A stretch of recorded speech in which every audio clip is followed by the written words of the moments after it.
नमस्कार दोस्तों, स्वागत करते हैं आप सभी लोग का। दोस्तों आप सभी लोग का आपके डिमांड पे देखा जाए तो आपका डेली टेस्ट कराया जा रहा है घटना चक्र का। ठीक है, आज का जो आपका टॉपिक होने वाला है, यानी आज का जो वीडियो है ये आपका देखा जाए तो बहुत ज़्यादा इम्पॉर्टेंट है। इससे आपका बहुत ही ज़्यादा प्रश्न पूछा जाता है सभी एग्जाम में। गवर्नर जनरल और वायसराय, यानी देखा जाए तो ये आपका टॉपिक आज का रहने वाला है। इसमें आपका देखा जाए तो 120 प्लस आपको क्वेश्चन देखने को मिलेगा। ये आपका घटना चक्र पूर्वावलोकन का है, इतिहास का ये बुक है। ये आप जान लीजिए कि अगर आप इस वीडियो को जो 2 से 4 बार देख लेते हैं तो आपका वायसराय से संबंधित आपका यहाँ पे देखा जाए तो जो वायसराय से संबंधित आपका यहाँ पे क्वेश्चन पूछा जाएगा, गवर्नर जनरल से क्वेश्चन पूछा जाएगा। आपका एक भी क्वेश्चन बाहर नहीं जाने वाला है, सभी एग्जाम में पूछा गया है और सभी इंपॉर्टेंट आपके लिए क्वेश्चन बन जाता है। मैं सोच रहा हूँ कि आप सभी लोग के लिए एक पॉलिटी का और एक दूसरा आपका हो जाएगा भूगोल, यानी जियोग्राफी पॉलिटी का मैं सोच रहा हूँ कि घटना चक्र का वो भी करा दूँ। तो बस आप सभी लोग सपोर्ट कीजिए ताकि मैं कोशिश करके उसको भी साथ में ले करके चलूँ। ठीक है, जैसा आपका रिस्पांस आएगा उसी के हिसाब से मैं ये सेट डेली बेस पे करवा पाऊँगा। बस आप वीडियो को लाइक कर दीजिएगा और शेयर भी करिएगा अपने ग्रुप में, ताकि और भी लोग इस वीडियो के माध्यम से अपना सेट रिविजन कर पाएंगे। तो चलिए सेट को शुरू कर लेते हैं। चलिए पहला प्रश्न देखेंगे कि निम्नलिखित कथनों पर विचार करके बताइए। ये सभी आपका आईएएस प्री 2007 में पूछा गया है, सभी प्रश्न आपका यहाँ पे पूछा गया है। तो इसका आंसर केवल बी हो जाएगा, यानी विलियम बैटिंग भारत के प्रथम गवर्नर जनरल थे। ये आपका ऑप्शन बी आंसर हो जाएगा। इसके बारे में थोड़ा समझिएगा कि वारेन हेस्टिंग को 1774 ईस्वी में बंगाल का प्रथम गवर्नर जनरल नियुक्त किया गया था। बात करेंगे 1833 में तो लॉर्ड विलियम बैटिंग को भारत का प्रथम गवर्नर जनरल बनाया गया था। और बात करेंगे रॉबर्ट क्लाइव बंगाल का पहला गवर्नर नियुक्त किया गया था, जो इस पद पर 1758 से 60 ईस्वी के एवं 1765 से 67 के ईस्वी तक यहाँ पे अवधि तक इनका था। तो आप इनको याद रखिएगा। चलिए अगला प्रश्न है क्वेश्चन नंबर 2, भारत के प्रथम गवर्नर जनरल कौन थे? तो यहाँ पे प्रथम पूछा गया है, तो आप सभी लोग कमेंट करके बताइएगा इसका आंसर क्या होगा। अगला प्रश्न है क्वेश्चन नंबर 3, भारत का प्रथम गवर्नर जनरल कौन था बताइए। तो इसका आंसर आपका हो जाएगा ऑप्शन ई, उपयुक्त में से कोई नहीं या फिर एक से अधिक हो जाएगा। आप इसका आंसर याद रखिएगा, आंसर आपका ई हो जाएगा। नेक्स्ट क्वेश्चन है क्वेश्चन नंबर 4, कहता है कि निम्नलिखित घटनाओं पर विचार करके बताइए। तो रॉबर्ट क्लाइव पुनः भारत आगमन और इलाहाबाद की संधि। तो ऑप्शन क्या है इसका हम देखते हैं। ऑप्शन इस प्रकार से इसका दिया गया है, तो इसका आंसर आप सभी लोग याद रखिएगा बी हो जाएगा, यानी बक्सर का युद्ध। उसके बाद आपका जो पहला दिया गया है आपका क्लाइव का पुनः भारत आगमन, और आपका जो देखा जाए तो दूसरा आपका एक सेकेंड, हाँ दूसरा आपका यहाँ पे दिया गया है इलाहाबाद की संधि, और आपका यहाँ पे चौथा दिया गया है वारेन हेस्टिंग का भारत आगमन। थोड़ा सा लंबा क्वेश्चन था इसलिए 2 पार्ट में इसको किया गया है। तो थोड़ा सा इसको समझिएगा सबसे पहले कि बक्सर का युद्ध 22 अक्टूबर 1764 में किया गया था, और क्लाइव का पुनः भारत आगमन 3 मई 1765, इलाहाबाद की संधि आप याद रखिएगा अगस्त 1765 में हुआ था, और वारेन हेस्टिंग का भारत का गवर्नर जनरल बनना तो आपका 1774 में इनको बनाया गया था। अगला प्रश्न है क्वेश्चन नंबर 5, कहता है कि निम्नलिखित कथनों में से कौन सही नहीं है। यह आपका पूछा गया है कौन सही नहीं है, तो आंसर आपका सी हो जाएगा। लॉर्ड विलियम बैटिंग सबसे बड़े ब्रिटिश शासकों में से एक था, क्योंकि उनके भारत में ब्रिटिश साम्राज्य को संग्रहित किया गया था। ये आपका ऑप्शन गलत है। देखिए क्लाइव के समय में यानी असैनिक तथा सैनिक दोनों सुधार हुए थे। असैनिक सुधारों के अंतर्गत क्लाइव ने उपहार लेने बंद कर दिया था तथा निजी व्यापार बंद करा दिया। उसने आंतरिक कर देना अनिवार्य बना दिया था, आंतरिक कर। तो आप इसको याद रखिएगा। अगला इतना तो है कि आप इसको लगा लेते हैं, करीबन 120 का प्रश्न होगा, जो कि सफिशिएंट है इसको कोई भी एग्जाम के लिए, क्योंकि कोई भी एग्जाम अगर अच्छा खासा है तो यहीं से प्रश्न आपका उठा करके पूछा जाता है। भारत में ब्रिटिश साम्राज्य का संस्थापक कौन था? तो ब्रिटिश साम्राज्य का पूछा गया है, तो ऑप्शन आपका सी हो जाएगा। आप याद रखेंगे लॉर्ड क्लाइव करेक्ट आंसर यहाँ पे हो जाएगा। भारत में ब्रिटिश साम्राज्य का संस्थापक लॉर्ड क्लाइव को माना जाता है। 23 जून याद रखिएगा, 23 जून 1757 को हुई प्लासी की लड़ाई में विजेता अंग्रेजी सेना का नेतृत्व करता लॉर्ड क्लाइव था। इसी युद्ध के उपरांत बंगाल में ब्रिटिश साम्राज्य की नींव भी पड़ी थी। नेक्स्ट क्वेश्चन है क्वेश्चन नंबर 7। क्वेश्चन नंबर 7 कहता है कि कलकत्ता में एशियाटिक सोसाइटी की स्थापना के समय बंगाल का गवर्नर जनरल कौन था? तो इसका आंसर हो जाएगा ऑप्शन बी, वारेन हेस्टिंग सही आंसर हो जाएगा। इसको आप याद रखिएगा, क्या हो जाएगा? Warren Hastings. चलिए आगे देखते हैं। अगला प्रश्न है कि सुरक्षा प्रकोष्ठ नीति संबंधित है किससे? सुरक्षा प्रकोष्ठ नीति तो ये आपका संबंधित है वारेन हेस्टिंग्स से। किससे? वारेन हेस्टिंग्स से। देखिए सुरक्षा प्रकोष्ठ या फिर घेरे की नीति से वारेन हेस्टिंग तथा वेलेजली संबंधित है। वारेन हेस्टिंग ने मैसूर और मराठों के साथ युद्ध अन्य भारतीय रियासतों के साथ बराबरी की पदवी प्राप्त करने की भावना से किया था। नेक्स्ट क्वेश्चन है क्वेश्चन नंबर 9। कहता है कि रिंग फेंस, याद रखिएगा, रिंग फेंस नीति का संबंध इनमें से किससे है? यह आपका झारखंड पीसीएस प्री 2013 में पूछा गया है।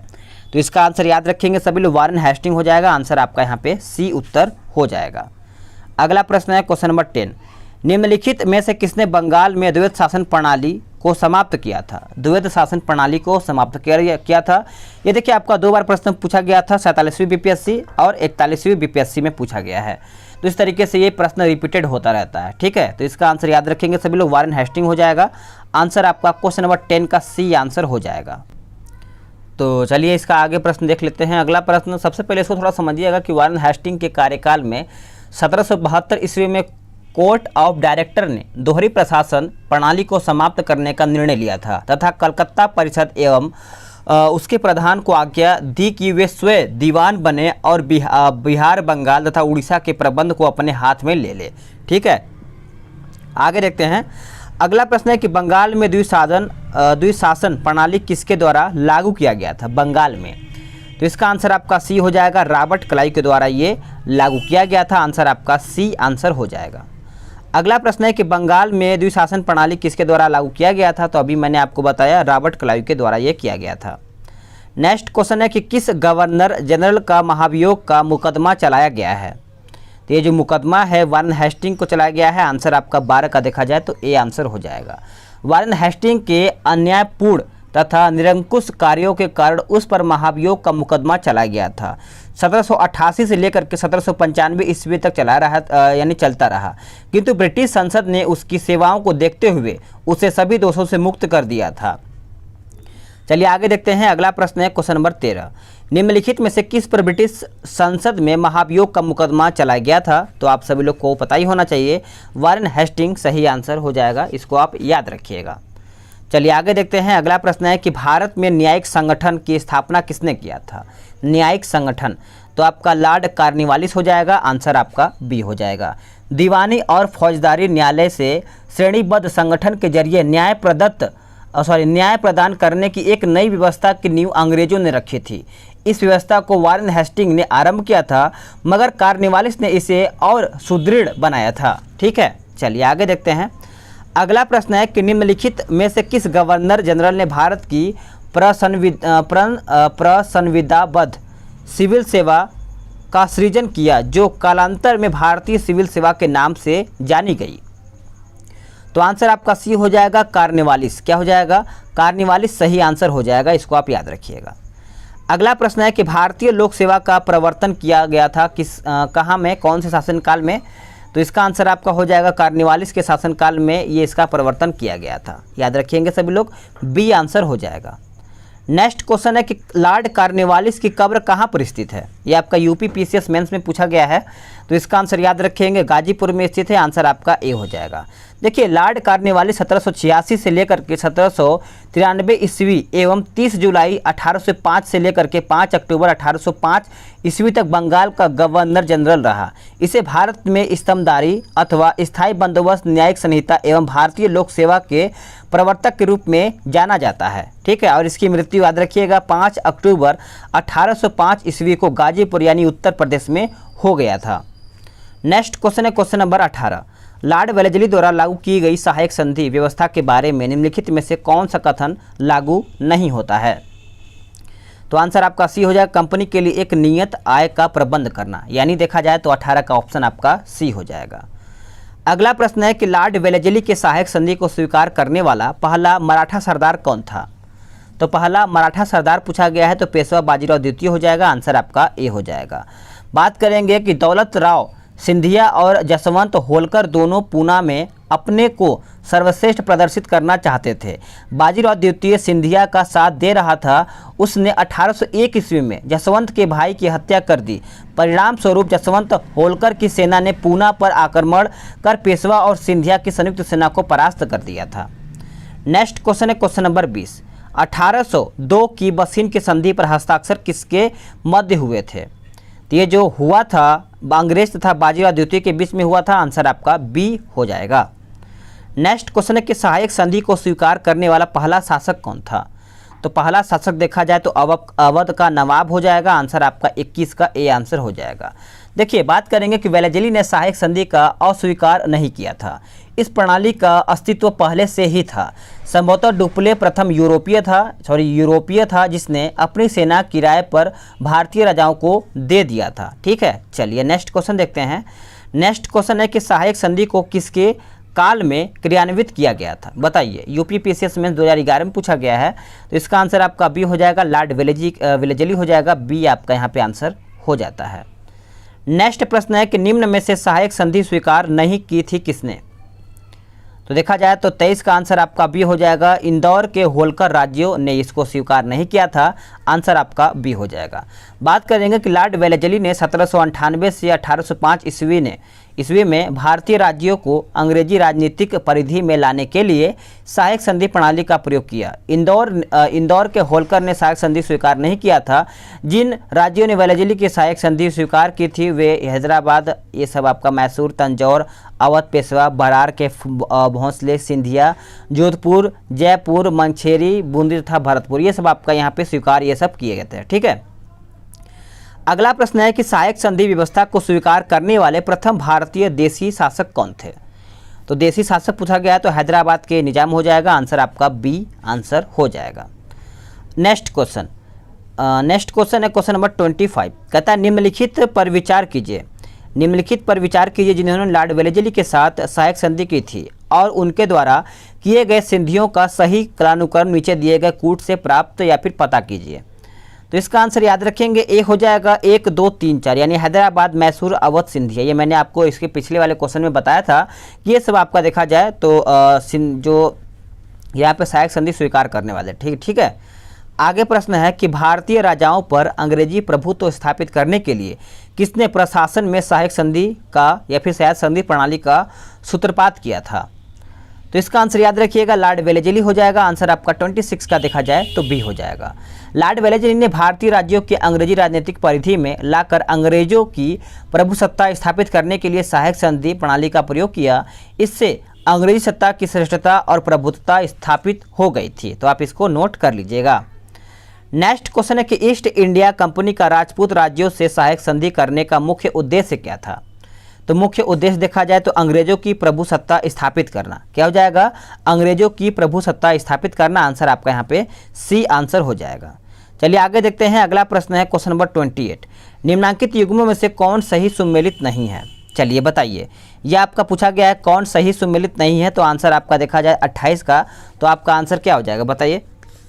28 का करेक्ट आंसर देखा जाए तो आपका सहायक संधि 1863। यह आपका ऑप्शन जो है गलत है। आप इसको याद रखिएगा कि भारत में अंग्रेजी सत्ता की सर्वश्रेष्ठता स्थापित करने तथा फ्रांसीसियों को भय को समाप्त करने के उद्देश्य से वेलेजली ने सहायक संधि प्रणाली किया था। कब? तो 1798 में किया था, ना कि 1863 में। ठीक है, चलिए नेक्स्ट क्वेश्चन है कि उस समय जब नेपोलियन की शक्ति के सामने यूरोप में साम्राज्य धाराशाही हो गए थे, नीचे लिखे गए गवर्नर जनरलों में से किस एक ने भारत में ब्रिटिश पताका फहराए रखी थी? तो इसका आंसर याद रखिएगा, लॉर्ड वेलेजली हो जाएगा। आंसर आपका 29 का सी आंसर हो जाएगा। अगला प्रश्न है क्वेश्चन नंबर 30। कहता है कि आंग्ल नेपाल युद्ध जिसके शासनकाल में हुआ था वह है कौन? तो आप याद रखिएगा, लॉर्ड हेस्टिंग हो जाएगा। आंसर आपका बी आंसर हो जाएगा क्वेश्चन नंबर 30 का। आंग्ल नेपाल युद्ध 1814 से 16 ईस्वी के बीच में लॉर्ड हेस्टिंग के गवर्नर जनरल काल में हुआ था। ठीक है, चलिए नेक्स्ट क्वेश्चन देखते हैं कि सुगौली की संधि हुई थी। बताइए, ये आपका 16 में प्रश्न पूछा गया है कि सुगौली की जो संधि है 1815 ईस्वी में किया गया था। डी आंसर आपका यहाँ पे हो जाएगा। नेक्स्ट क्वेश्चन है कि निम्नलिखित में से कौन सा युग्म सही सुमेलित नहीं है? तो देखा जाए तो आंसर आपका 32 का डी हो जाएगा। लार्ड कॉर्नवालिस तृतीय आंग्ल मराठा युद्ध, ये आपका ऑप्शन गलत है। देखिए आप याद रखिएगा, तृतीय आंग्ल मराठा युद्ध 1817 से 18 के बीच में लॉर्ड हेस्टिंग के समय में हुआ था, ना कि लॉर्ड कॉर्नवालिस के समय में। किसके समय में हुआ था? लॉर्ड हेस्टिंग के समय में। नेक्स्ट प्रश्न है कि तृतीय आंग्ल मराठा युद्ध संबंधित है किससे? तो अभी मैंने आपको बताया ना किससे संबंधित है, बताइए। तो ये लॉर्ड हेस्टिंग से संबंधित है। आंसर आपका 33 का देखा जाए तो सी आंसर हो जाएगा। अगला प्रश्न है कि सर टॉमस मुनरो किन वर्षों में, या फिर सर टॉमस मुनरो किन वर्षों में मद्रास के गवर्नर रहे थे? तो मद्रास के गवर्नर तो देखा जाए 1820 से 27 के बीच में हो जाएगा। आंसर आपका यहाँ पे ए आंसर हो जाएगा।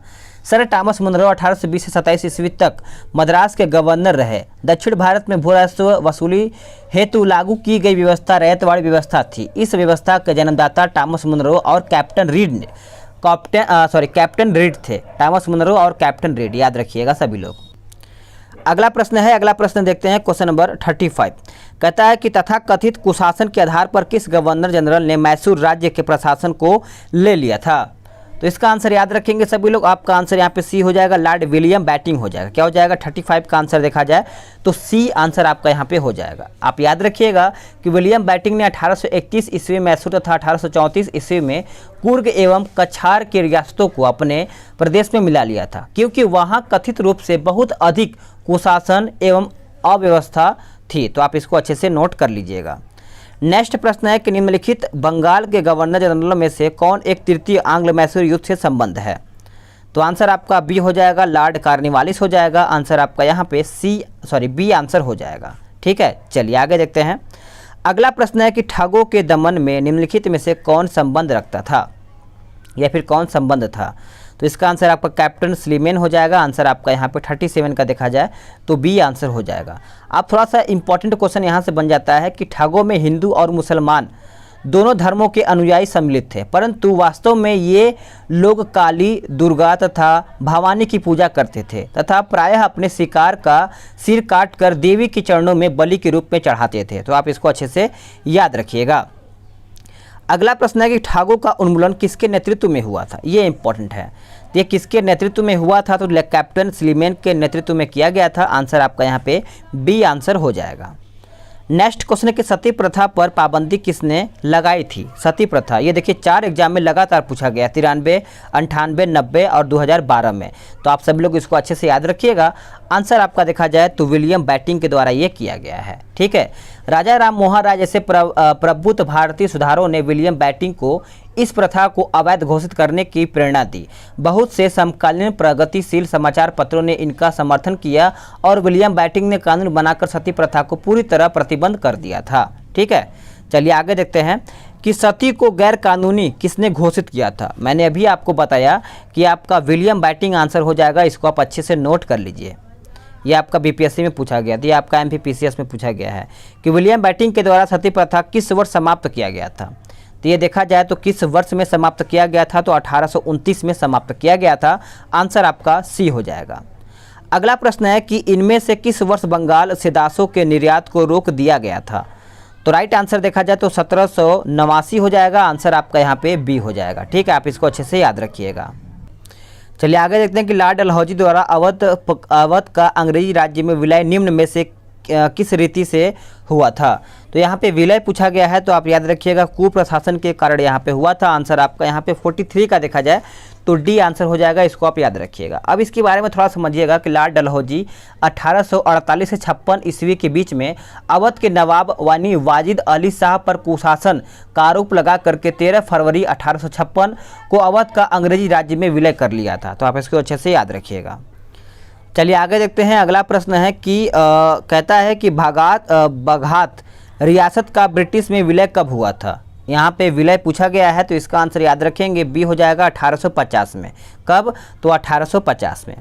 नेक्स्ट क्वेश्चन है कि ब्रिटिश साम्राज्य में अवध का विलय हुआ था कब? तो इसका आंसर आपका डी हो जाएगा 1856 में। चलिए नेक्स्ट क्वेश्चन देखते हैं कि विलय के सिद्धांत के तहत निम्नलिखित में से, चलिए 46 का आंसर बताइएगा। इसका आंसर क्या होगा? तो 46 का आंसर देखा जाए तो आपका यहाँ पे आंसर सी हो जाएगा 1, 3, 4, 2। याद रखिएगा, सतारा, बघात, उसके बाद आपका चौथा उदयपुर, आपका झांसी हो जाएगा। तो आप इसको अच्छे से याद रखिएगा। चलिए आगे देखते हैं। अगला प्रश्न है कि अधोलिखित युग्मों में से कौन सुमेलित है। इसमें से पूछा गया है कौन आपका सुमेलित है। तो इसका आंसर याद रखिएगा, सी हो जाएगा। 1856 अवध का विलय हुआ था। आंसर आपका यहाँ पे 47 का देखा जाए तो सी आंसर हो जाएगा। नेक्स्ट क्वेश्चन है कि निम्नलिखित में से किसने विलय की नीति आयोजित एवं क्रियान्वित किया था। तो आंसर आपका डलहौजी हो जाएगा। आंसर आपका सी हो जाएगा। सभी इंपॉर्टेंट आपके लिए प्रश्न बन जाता है। तो मैं आपको बार बार इसीलिए बोल रहा हूँ कि आप जितना हो सके उतना रिवीजन कीजिए, और मैं जहाँ तक मुझसे होगा मैं आपको सारा प्रैक्टिस सेट वीडियो के माध्यम से करा दूंगा। ठीक है, चलिए। ब्रिटिश द्वारा कुशासन का बहाना लेकर के निम्नलिखित प्रांतों में से किस एक का शासक हटा दिया गया था। तो इसका आंसर याद रखेंगे, ए हो जाएगा अवध। क्या हो जाएगा? अवध आपका सही आंसर हो जाएगा। नेक्स्ट क्वेश्चन, भारत में ब्रिटिश शासन के दौरान निम्नलिखित राजसी राज्यों के विलय क्रम विचार करके बताइए। तो इसका आंसर आपका सी हो जाएगा। 3, 2, 1 यानी सतारा, उसके बाद आपका संभलपुर और आपका जो पहला दिया गया है झांसी। तो इस प्रकार से इसका आंसर आपका क्या हो जाएगा? तो सी आंसर हो जाएगा। नेक्स्ट क्वेश्चन है कि लॉर्ड डलहौजी की विलय नीति का प्रथम शिकार निम्नलिखित में से कौन हुआ था। बताइए, इनमें से कौन हुआ था? तो सतारा हुआ था। आंसर आपका यहाँ पे बी आंसर हो जाएगा। चलिए अगला प्रश्न देखते हैं। क्वेश्चन नंबर 52 कहता है कि जेम्स एंड्रयूज रैमजे भारत के किस गवर्नर जनरल का वास्तविक नाम था। तो इसका आंसर सभी को पता ही होगा, लॉर्ड डलहौजी हो जाएगा। आंसर आपका 52 का देखा जाए तो ए आंसर हो जाएगा। देखिए 1848 ईस्वी में लॉर्ड डलहौजी, जिसे अल्ट यानी अर्ल ऑफ डलहौजी भी कहा जाता है, और गवर्नर जनरल बन करके भारत आया था। उसका वास्तविक नाम जेम्स एंड्रयूज ब्राउन रैमजे था। तो आप इसको अच्छे से याद रखिएगा। नेक्स्ट क्वेश्चन है कि अंग्रेजों द्वारा सिंध विजय संपन्न हुआ था किसके शासनकाल में या फिर किसके समय में। तो इसका आंसर आपका लॉर्ड एलनबरो हो जाएगा। आंसर आपका यहाँ पे ए आंसर हो जाएगा। गवर्नर जनरल लॉर्ड एलनबरो के काल में, इसके दौरान अगस्त 1843 में सिंध को पूर्ण रूप से ब्रिटिश साम्राज्य में मिला लिया गया था, और प्रथम आंग्ल अफगान युद्ध इस समय प्रमुख परिणाम था। ठीक है। नेक्स्ट क्वेश्चन है कि सिंध पर ब्रिटिश ने कब्जा किया था कब। तो ये जो कब्जा किया गया था 1843 में किया गया था। आंसर आपका देखा जाए तो ए आंसर हो जाएगा। नेक्स्ट क्वेश्चन है कि सिक्किम का भारत में विलय किसने किया था। सिक्किम का भारत में विलय किसने किया था। तो आंसर आपका लॉर्ड डलहौजी हो जाएगा। 55 का आंसर आपका सी हो जाएगा। सिक्किम जो नेपाल और भूटान राज्यों के मध्य स्थित एक छोटा सा राज्य था, उसके राजा पर यह दोष लगाया गया कि उसने 2 अंग्रेज डॉक्टरों के साथ दुर्व्यवहार किया, और लॉर्ड डलहौजी के शासनकाल में उस राज्य के कुछ दूरवर्ती प्रदेश यानी जिसमें दार्जिलिंग भी सम्मिलित था। ठीक है, चलिए नेक्स्ट क्वेश्चन देखते हैं। नेक्स्ट क्वेश्चन है कि सिक्किम का भारत में विलय किसने किया था। तो आंसर आप याद रखिएगा। करेक्ट आंसर आपका यहाँ पे देखा जाए तो सी हो जाएगा। लॉर्ड डलहौजी सही आंसर हो जाएगा। चलिए नेक्स्ट क्वेश्चन है कि निम्नलिखित में से कौन अवध का ब्रिटिश रेजिमेंट था जब अवध का ब्रिटिश साम्राज्य में विलय हुआ था। बताइए इसका आंसर क्या होगा। तो इसका आंसर आपका ए हो जाएगा। जेम्स आउट्रम हो जाएगा। क्या हो जाएगा? James Outram. 1854 ईस्वी में स्लीमैन के स्थान पर जेम्स आउट्रम को अवध का ब्रिटिश रेजिडेंट बनाया गया था। उसने कहा है कि अवध का प्रशासन बहुत दूषित है तथा जनता की अव्यवस्था बहुत सोचनीय है। तो आप इसको अच्छे से याद रखिएगा। नेक्स्ट क्वेश्चन है कि भारत में प्रथम रेलवे लाइन किस ब्रिटिश गवर्नर के समय बिछाई गई थी। तो इसका आंसर आपका ए हो जाएगा। लॉर्ड डलहौजी सही आंसर इसका हो जाएगा। भारत में रेल निर्माण की दिशा में प्रथम प्रयास ब्रिटिश गवर्नर लॉर्ड डलहौजी द्वारा किया गया था। भारत में प्रथम रेलवे लाइन देखा जाए तो 1853 ईस्वी में बम्बई से थाने के बीच डलहौजी के समय में बिछाई गई थी। नेक्स्ट क्वेश्चन है कि भारत में प्रथम रेल लाइन का निर्माण किस नगरों में हुआ था। तो अभी मैंने आपको बताया कि आंसर क्या हो जाएगा। बताइए, इसका आंसर आपका मुंबई और थाने हो जाएगा। ठीक है, चलिए नेक्स्ट क्वेश्चन है कि भारत में पहली रेलवे लाइन कब बनाया गया था। तो ये भी मैंने आपको बताया कि इसका आंसर याद रखेंगे 1853 हो जाएगा। देखिए किस तरीके से 3 प्रकार से प्रश्न आपका पूछा जा सकता है। नेक्स्ट क्वेश्चन है किस कंपनी ने सर्वप्रथम भारत में रेल यात्रा आरंभ किया था।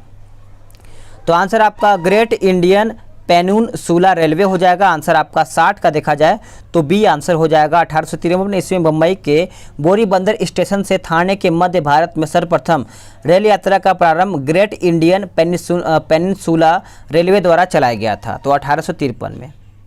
नेक्स्ट क्वेश्चन है कि ब्रिटिश भारतीय राज्य क्षेत्र का अंतिम प्रमुख विस्तार हुआ था कौन से समय में? तो इसका आंसर आपका ए हो जाएगा, डफरिन के समय में, यानी देखा जाए तो करेक्ट आंसर आपका यहाँ पे ए उत्तर हो जाएगा। चलिए नेक्स्ट क्वेश्चन देखते हैं। नेक्स्ट क्वेश्चन है क्वेश्चन नंबर 62। कहता है कि पब्लिक वर्क्स डिपार्टमेंट को 1845 से 55 के दौरान स्वरूप देने वाले कौन थे? तो इसका आंसर आपका लॉर्ड डलहौजी हो जाएगा। आंसर आपका देखा जाए तो करेक्ट आंसर आपका यहाँ पे ए आंसर हो जाएगा। चलिए नेक्स्ट क्वेश्चन देखते हैं। Question number 63। विधवा पुनर्विवाह अधिनियम किसके शासनकाल में क्रियान्वित किया गया था? तो ये जो किया गया था लॉर्ड कैनिंग के समय में देखा जाए तो आंसर आपका बी उत्तर हो जाएगा। ईश्वर चंद्र विद्यासागर के अथक प्रयासों के फलस्वरूप लॉर्ड कैनिंग ने 28 फरवरी 1856 से 21 मार्च तक 1862 के समय 26 जुलाई 1856 को विधवा पुनर्विवाह अधिनियम 1856 अधिनियम हुआ था। तो आप इसको अच्छे से याद रखिएगा, बहुत ज़्यादा इंपॉर्टेंट आपके लिए बन जाता है। ठीक है। 1 नवंबर 1858 को महारानी विक्टोरिया का घोषणा पत्र इलाहाबाद में पढ़कर सुनाया था किसने? तो ये जो सुनाया था किसने? तो लॉर्ड कैनिंग के द्वारा ये सुनाया गया था। आंसर आपका बी उत्तर हो जाएगा। बात करेंगे कि 1857 की महान क्रांति का सबसे महत्वपूर्ण परिणाम था महारानी की उद्घोषणा। यह घोषणा 1 नवंबर 1858 को इलाहाबाद में हुए दरबार में भारत के प्रथम वायसराय लॉर्ड कैनिंग के द्वारा उद्घोषणा किया गया था। नेक्स्ट क्वेश्चन है क्वेश्चन नंबर 65। कहता है कि निम्न में से कौन एक भारत का प्रथम वायसराय था? तो भारत का प्रथम वायसराय देखा जाए तो लॉर्ड कैनिंग हो जाएगा। आंसर आपका सी आंसर हो जाएगा। नेक्स्ट प्रश्न है कि 1 नवंबर 1858 को महारानी विक्टोरिया का उद्घोषणा या फिर घोषणा पत्र पढ़ करके सुनाया था लॉर्ड कैनिंग ने, कहाँ पर? तो अभी मैंने आपको बताया इलाहाबाद में। कहाँ पे? इलाहाबाद में। आंसर आप याद रखिएगा, यूपी PCS मेंस 2009 में पूछा गया है। अगला प्रश्न है कि अपने पुत्र के स्थान पर दूसरे उत्तराधिकारी को गोद लेने के अधिकार को पुनः स्थापित किया था। तो देखा जाए तो इसका आंसर आपका डी हो जाएगा, 1858 की सामग्री की घोषणा ने। आंसर आपका डी उत्तर हो जाएगा। अब इसके बारे में थोड़ा समझिएगा कि महारानी की उद्घोषणा के अनुसार 1 नवंबर 1858 को इलाहाबाद में हुए दरबार में लॉर्ड कैनिंग द्वारा उद्घोषणा की गई। इसमें भारतीय देशी राज्यों के प्रति नीति को भी व्यापक रूप से परिवर्तित किया गया था और ब्रिटिश साम्राज्य के लिए संभावित किसी संकटापन्न स्थिति में बचाव के लिए उनका प्रयोग करने हेतु उन्हें तैयार किया गया था। ठीक है। चलिए नेक्स्ट क्वेश्चन है कि महारानी विक्टोरिया को भारत की सामग्री नियुक्त किया गया था कब? तो इसका आंसर आपका सी हो जाएगा 1877 में। कब? 1877 आपका सही आंसर हो जाएगा। नेक्स्ट क्वेश्चन है कि निम्नलिखित में से किस गवर्नर जनरल ने भारत में दास प्रथा को समाप्त किया था? तो इसका आंसर आपका बी हो जाएगा, लॉर्ड एलनबरो। क्या हो जाएगा? लॉर्ड एलनबरो सही आंसर आपका यहाँ पे हो जाएगा। नेक्स्ट क्वेश्चन है कि निम्न युग्मों में से कौन एक सही सुमेलित है? तो करेक्ट आंसर देखा जाए तो लॉर्ड कार्नवालिस और स्थायी बंदोबस्त आपका सही आंसर हो जाएगा 70 का। देखिए लॉर्ड कार्नवालिस ने 1793 ईस्वी में स्थायी बंदोबस्त प्रणाली लागू किया, जबकि चतुराईपूर्ण निष्क्रियता की नीति जॉन लॉरेंस सहायक संधि को लॉर्ड वेलेस्ली से तथा व्यक्तित्व का सिद्धांत लॉर्ड डलहौजी के संबंध है। ठीक है। चलिए आगे देखते हैं। अगला प्रश्न है कि निम्नलिखित में से किसका सुमेल नहीं है? तो किसका सुमेल नहीं है? तो लॉर्ड कैनिंग और उच्चतम निष्क्रियता हो जाएगा। आंसर आपका डी उत्तर हो जाएगा। ठीक है। चलिए आगे देखते हैं। अगला प्रश्न है क्वेश्चन नंबर 72। स्थायी बंदोबस्त किसके शासनकाल में प्रारंभ किया गया था? बताइए किसके समय में ये देखा जाए तो प्रारंभ किया गया था? तो आंसर आपका बी हो जाएगा, लॉर्ड कार्नवालिस हो जाएगा। क्या हो जाएगा? Lord Cornwallis. इसको आप अच्छे से नोट कर लीजिएगा। नेक्स्ट क्वेश्चन कि निम्नलिखित में से सही सुमेलित नहीं है कौन सा?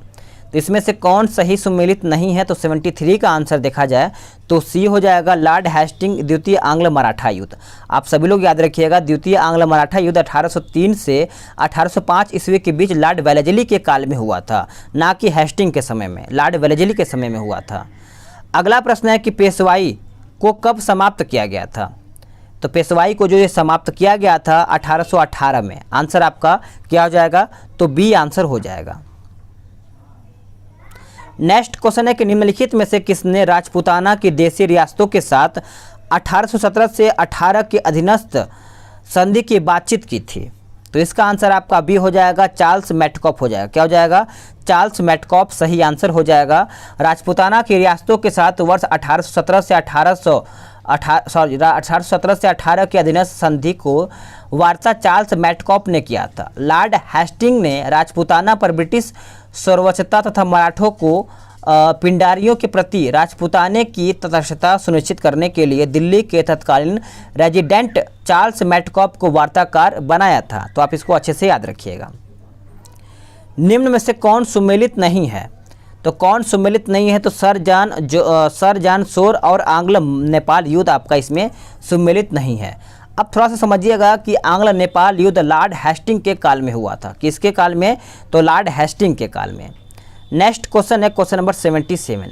निम्नलिखित में से कौन एक सही सुमेलित है? तो सही सुमेलित आपका लॉर्ड वेलेजली चतुर्थ आंग्ल मैसूर युद्ध हो जाएगा। आंसर आपका 77 का देखा जाए तो सी आंसर हो जाएगा। नेक्स्ट क्वेश्चन है कि निम्नलिखित में से कौन सा युग्म सुमेलित नहीं है? बताइए इसका आंसर क्या होगा? तो इसका आंसर देखा जाए तो आपका डी आंसर हो जाएगा, लॉर्ड लीटन आंग्ल अफगान युद्ध का आरंभ होना। ठीक है, याद रखिएगा। अब देखिए प्रथम आंग्ल अफगान युद्ध जो आपका दिया गया है ये आपका देखा जाए तो 1839 से 42 ईस्वी के मध्य हुआ था। इस दौरान भारत के गवर्नर जनरल ऑकलैंड थे। ठीक है,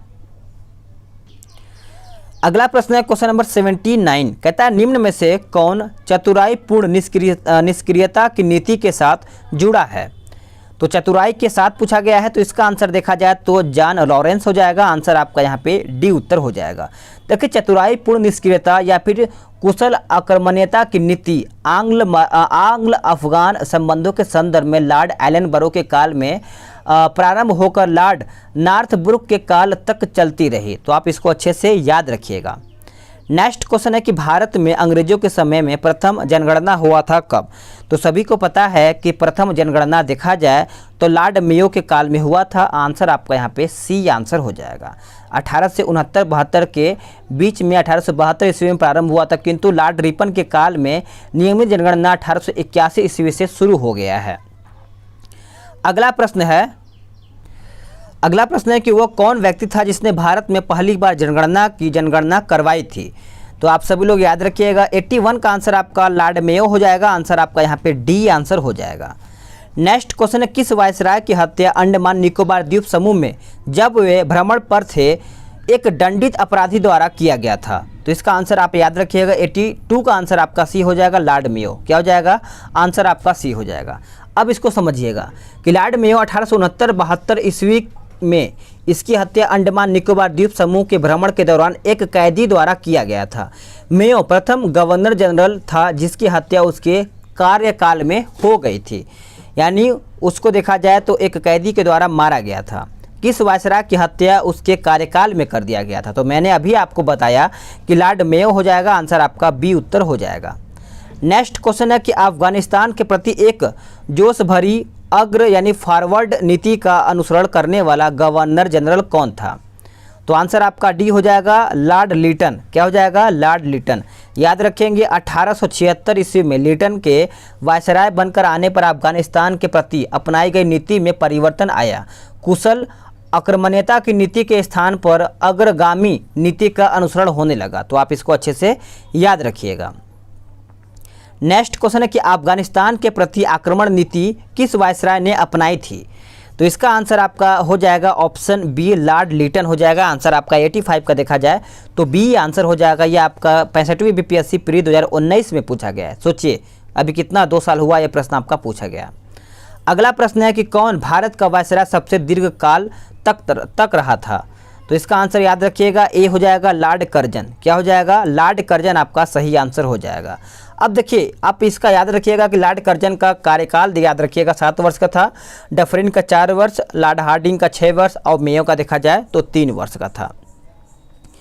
अगला प्रश्न है कि भारत में स्थानीय स्वायत्ता शासी संस्थाएं 1882 ईस्वी में सशक्त की थी किसके द्वारा? तो ये किया गया था लॉर्ड रिपन के द्वारा। आंसर आपका देखा जाए तो बी आंसर हो जाएगा। इसको आप नोट कर लीजिएगा। नेक्स्ट क्वेश्चन, भारत में स्थानीय स्वायत्ता शासन को किसने प्रोत्साहित किया था? तो ये जो प्रोत्साहित किया गया था लॉर्ड रिपन के द्वारा किया गया था। किसके द्वारा? लॉर्ड रिपन के द्वारा। नेक्स्ट क्वेश्चन है कि इल्बर्ट बिल विवाद किसके संबंधित है, यानी किससे संबंधित था? तो आप सभी लोग देख लीजिए और भी ऑप्शन आपको मैं दिखाता हूं ताकि आपको थोड़ा सा ये बड़ा था। तो इसका आंसर देखिए सी हो जाएगा, यूरोप के लोगों के मामलों की सुनवाई करने के लिए भारतीय न्यायाधीशों पर लगाई गई अयोग्यता को हटाया जाना। तो इस प्रकार से आंसर आपका यहाँ पे सी आंसर हो जाएगा, इसको आप अच्छे से नोट करिएगा। अगला प्रश्न है, किसकी पदावधि में महिलाओं तथा बच्चों की कार्यावधि के घंटों को सीमित करने तथा स्थानीय शासन को आवश्यक नियम बनाने के लिए प्राधिकृत करने के लिए प्रथम फैक्ट्री अधिनियम की अधिग्रहण किया गया था? तो इसका आंसर आपका लॉर्ड रिपन हो जाएगा। आंसर आपका 90 का देखा जाए तो सी आंसर हो जाएगा। आगे देखते हैं, अगला प्रश्न है कि निम्नलिखित कथनों पर विचार कीजिए। चलिए बताइए 91 का आंसर आपका क्या होगा? तो इसका आंसर केवल 2 हो जाएगा, यानी एन.एम. लोखंडे ब्रिटिश भारत में मजदूर आंदोलन संगठित करने में अग्रगामी थे। तो इस प्रकार से आंसर आपका यहाँ पे बी उत्तर हो जाएगा। नेक्स्ट क्वेश्चन है कि निम्नलिखित में से किसे भारत में स्थानीय स्वायत्ता शासन का जनक माना जाता है? चलिए बताइए। तो इसका आंसर याद रखेंगे सभी लोग, डी आंसर हो जाएगा लॉर्ड रिपन। क्या हो जाएगा? Lord Ripon. देखिए लॉर्ड रिपन के कार्यकाल में प्रस्तुत स्थानीय स्वशासन प्रस्ताव 1882 ईस्वी से भारत में आधुनिक स्थानीय स्वशासन का प्रारंभ माना जाता है, 1882 ईस्वी से। ठीक है। अगला प्रश्न है कि निम्नलिखित कथनों में से कौन सही सुमेलित नहीं है? 93 का। तो देखा जाए तो आपका स्थानीय स्वशासन लॉर्ड रिपन, ये आपका ऑप्शन जो है गलत है। नेक्स्ट क्वेश्चन, अब इसमें देखिए आपको मिलान करके बताना है। ठीक है, इसमें आपको मिलान करके बताइए 94 का आंसर क्या होगा। तो सबसे पहले देखा जाए तो आपका क्लाइव आपका चला जाएगा बंगाल में दोहरा शासन, बेटिंग जो है आपका चला जाएगा अंग्रेजी शिक्षा, चार्ल्स मेटकॉप आपका चला जाएगा देखा जाए तो एक सेकेंड,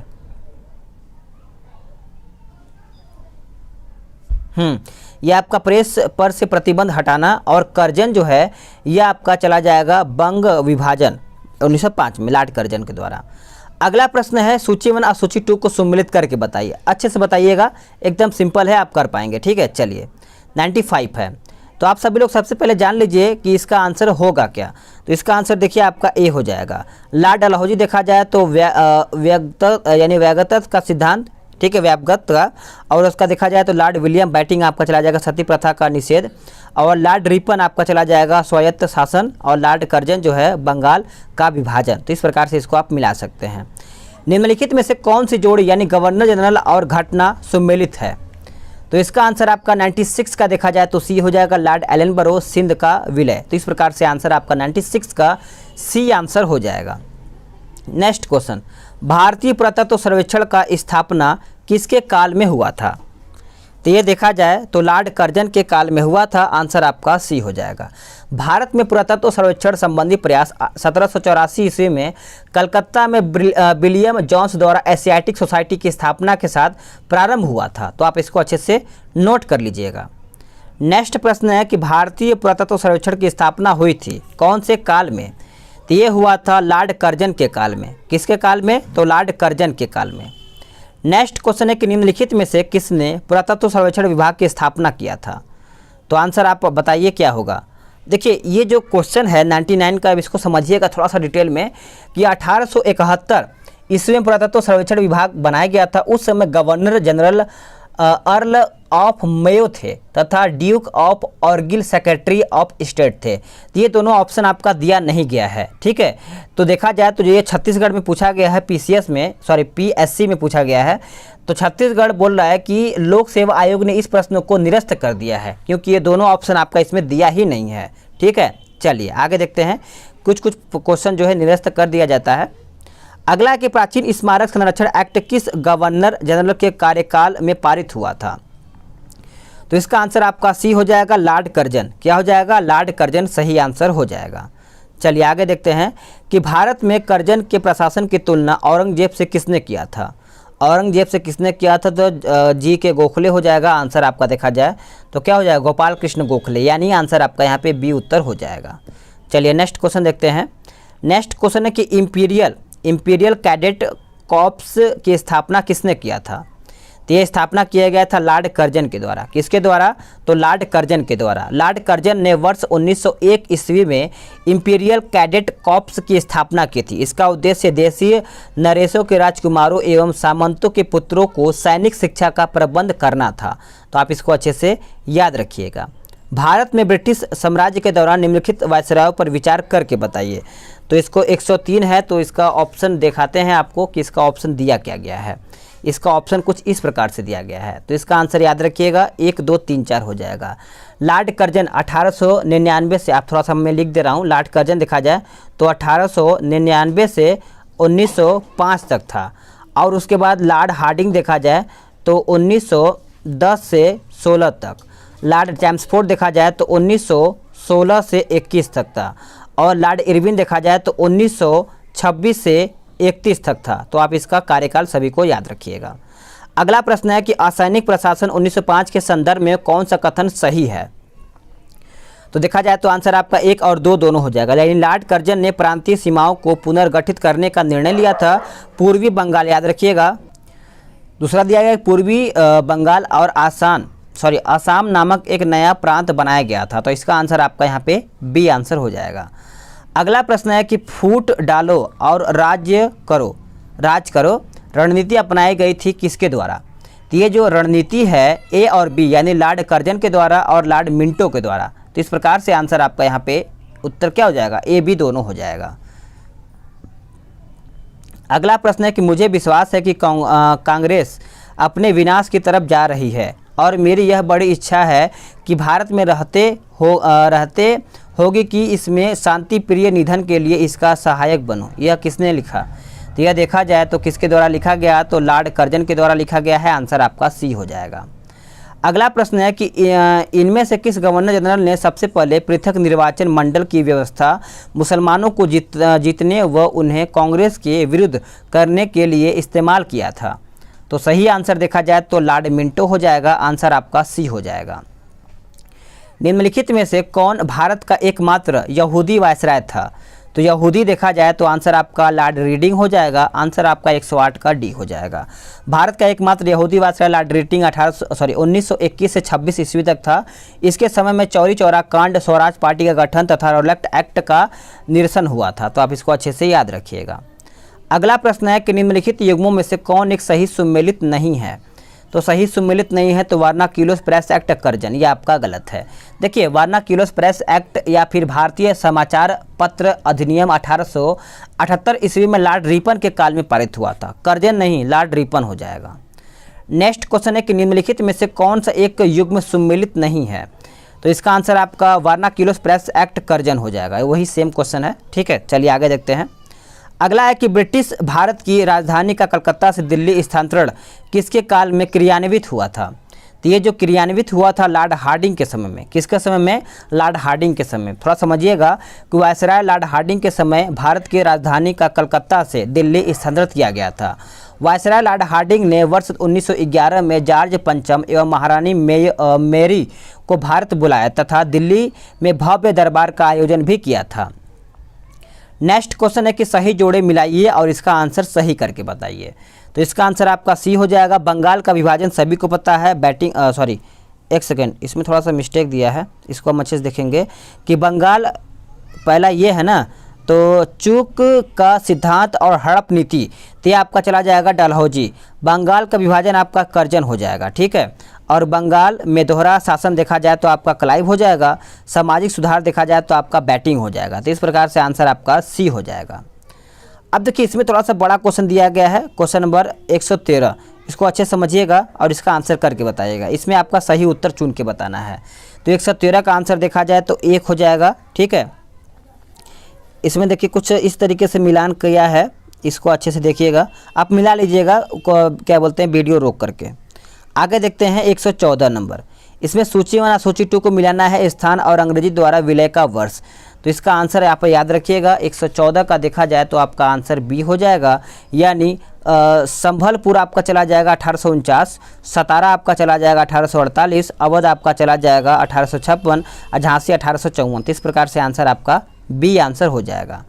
अगला प्रश्न है कि 18 निम्नलिखित घटनाओं पर विचार कीजिए तथा उनको काल क्रमानुसार व्यवस्थित करके बताइए। तो ये थोड़ा सा बड़ा क्वेश्चन है, तो इसका आंसर देखिए आपका यहाँ पे आंसर डी हो जाएगा 1, 3, 2, 4। यानी देखा जाए तो आपका सिक्किम का विलय और पंजाब का विलय और झांसी का और आपका वर्मा का विलय। तो इसको अच्छे से याद रखिएगा। अगला है कि निम्न में से किस वायसराय के कार्यकाल में भारतीयों को राय बहादुर और खान बहादुर उपाधियां प्रदान करना प्रारंभ हुआ था। तो इसका आंसर आपका देखा जाए तो ऑप्शन ई हो जाएगा, उपयुक्त उससे कोई नहीं या फिर उपयुक्त में से एक से अधिक। 1857 के विद्रोह के समय अंग्रेजों की सहायक संधि करने वाले देसी शासकों जमींदारों आदि को अपना विश्वास पत्र बनाने के लिए उन्हें उपाधि यानी ये सब आपका दिया गया था। जो अगला आपका कल प्रैक्टिस सेट होने वाला है यह आपका ब्रिटिश शासन का भारतीय अर्थव्यवस्था पर प्रभाव होगा। ये भी बहुत ही ज़्यादा इंपॉर्टेंट है। तो आप सभी लोग को अगर वीडियो पसंद आया तो वीडियो को लाइक करिएगा, मिल करके सपोर्ट कीजिए और शेयर कर दीजिए अपने ग्रुप में, फेसबुक ग्रुप में, ताकि और भी लोग इस वीडियो के माध्यम से अपना रिवीजन कर पाएँ। मिलते हैं एक नए वीडियो में, आज के लिए इतना ही। जय हिंद, वंदे मातरम।